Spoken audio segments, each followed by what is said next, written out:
il y a un sujet philosophique et politique en même temps et très intéressant, lequel est le suivant.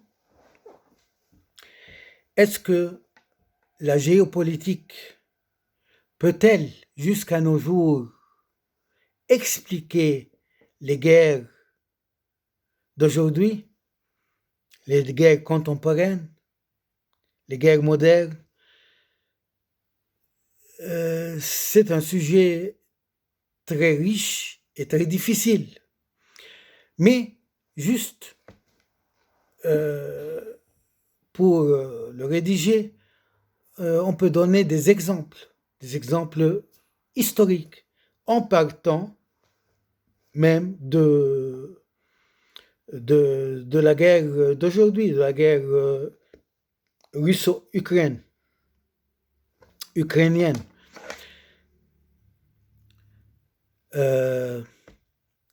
La Russie n'a pas mené cette guerre dans l'air sans aucune cause. Il y avait des inconvénients,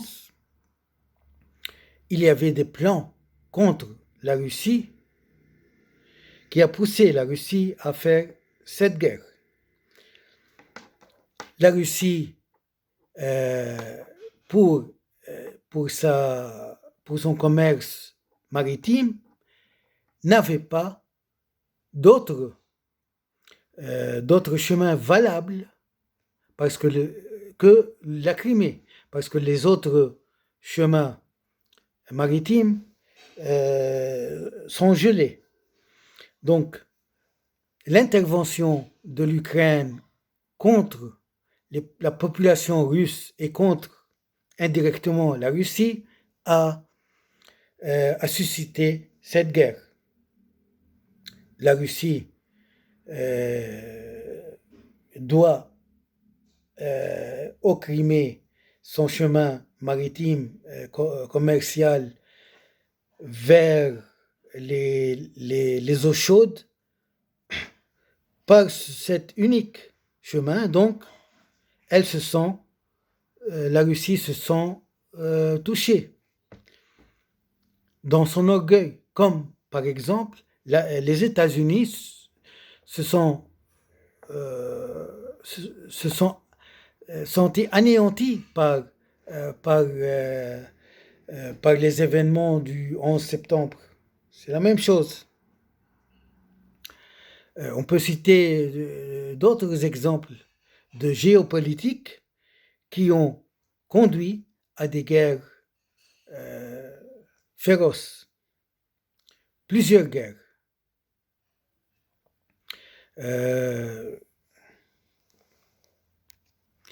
On peut parler, par exemple, des guerres dans l'Afghanistan, qui était un chemin du pétrole vers plusieurs pays, vers l'Inde, vers le Pakistan, vers l'Asie centrale. On peut parler aussi du chemin du gaz partant de la Russie actuelle, de la Russie, le stream, la ligne stream, partant de la Russie vers l'Allemagne et vers l'Europe. Cette ligne a suscité aussi cette guerre qu'on voit toujours. La guerre du Golfe, où l'une de ses causes était la domination de l'Amérique du pétrole contre la Chine. On parlait toujours de cette cause. Aussi, on parle du Moyen-Orient, qui a été toujours le Balkan, comme un nouveau Balkan On parle du balcon moyen-oriental. C'est-à-dire le Moyen-Orient, c'est comme les Balkans. Il est le milieu de plusieurs intérêts mondiaux. C'est pourquoi on a vu dans cette partie du monde de plusieurs guerres, de plusieurs mainmises mondiales. On parle aussi de l'Iran et de l'expansion de la révolution iranienne ou chiite, à laquelle l'Irak et le monde arabe a fait face, et à laquelle aussi l'Union soviétique et la Russie aussi devaient faire face. On parle aussi de l'Afghanistan, de l'Afghanistan actuel, où les États-Unis essayent de faire un peu un tremplin vers un tremplin d'islamistes, d'extrémisme, pour conquérir, pour aller vers, pour conquérir plusieurs pays comme la Russie, comme la Chine.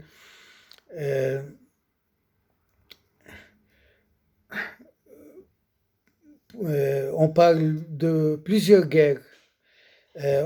On peut parler aussi des événements qui se sont déroulés un an plus tôt dans la région de l'Ouzbékistan, où cette partie aussi du monde a été le juste milieu entre plusieurs intérêts. Intérêt iranien contre l'Arménie,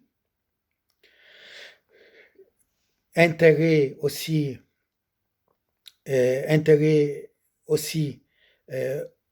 occidental contre la Turquie, parce que la Turquie a des intérêts qui vont après l'Ouzbékistan avec les pays islamiques.